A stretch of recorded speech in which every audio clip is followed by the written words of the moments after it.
Miris, kisah pilu Mariyati, rela berbagi suami dengan anak kandung.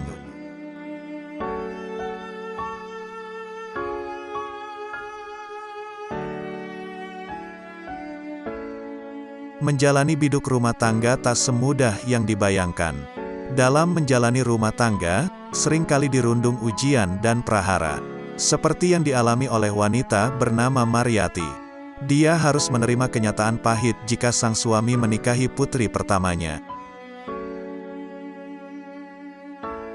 Terdengar miris, tapi Mariyati berusaha tegar menerima kenyataan itu. Kini ia tinggal bersama ketujuh buah hatinya, serta 4 cucu dari pernikahan suami dengan anaknya. Semasa remaja, Mariyati tak bisa merasakan indahnya percintaan, layaknya anak seusianya kala itu. Baru menginjak 14 tahun, ia sudah dijodohkan dengan pria asal Makassar bernama Saibo. Mariyati tenggelam dalam tipu daya ibu kandungnya sendiri. Dari pernikahannya tersebut, Mariyati dan Saibo dikaruniai seorang putri bernama Suti. Dijodohin sama orang tua, tadinya saya nggak mau. Jadi saya terpaksa, saya dibohong-bohongin sama ibu saya, kata Mariyati. Sayangnya, biduk rumah tangga keduanya tak bertahan lama.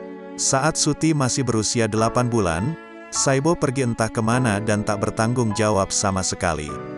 Suami saya yang dulu itu pergi gitu saja nggak ngurusin saya. Saya diputusin dicerai, ujarnya. Selama 18 tahun Mariyati menjanda. Kala itu, ia tengah menjaga warung nasi milik bibinya.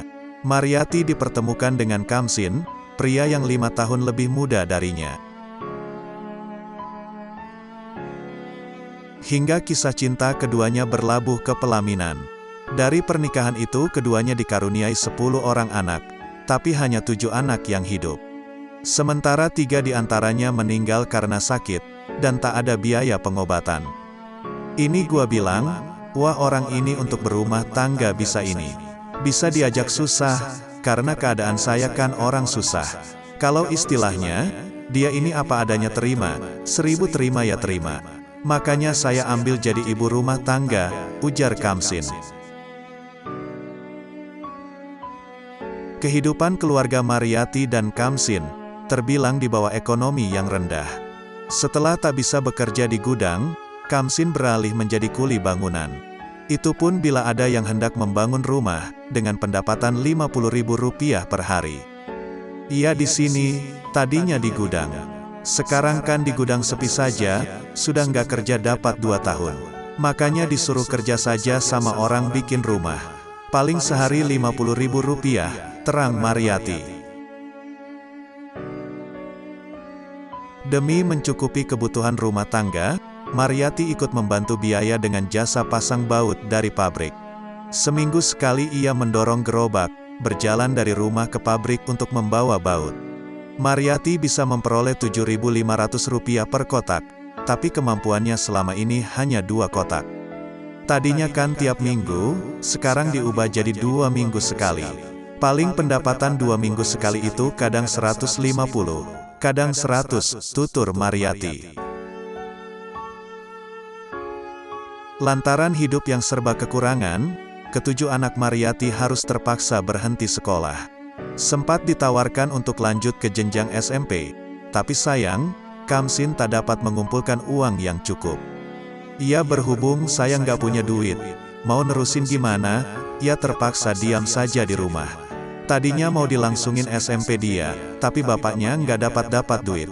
Ia sudah nganggur saja dia, ucap Mariyati. Tahun 2004, menjadi momen paling mengenaskan bagi Mariyati. Tak disangka, sang suami mendadak pulang memaksa menjual televisi, untuk biaya menikah dengan putri pertamanya, Suti. Saya jual TV itu, Rp400.000 buat nikah, papar Kamsin. Meski anak tiri bagi Kamsin, namun hal itu tetap saja menyayat hati Mariyati. Ia terpaksa rela dimadu oleh anaknya sendiri dan tinggal bersama. Ia sudah situ kalau mau kawin, Tapi janganlah sama Suti, saya bilang. Saya nggak mau tadinya, tapi terpaksa dia mintanya sama Suti, ungkap Mariati. Saya terpaksa nikahin. Maksudnya itu biar apa? Biar nggak ada omongan itu ini. Gitu maksudnya, saya sebenarnya nutupin itu. Jadi sekali dua kali saya sabarin. 3 kalinya, biar resmi saya nikahin. Buat nutupin itu, nggak tahan sama ocehan tetangga. Biar sekalian resmi, biar orang mulutnya nggak ini itu. Pungkas Kamsin.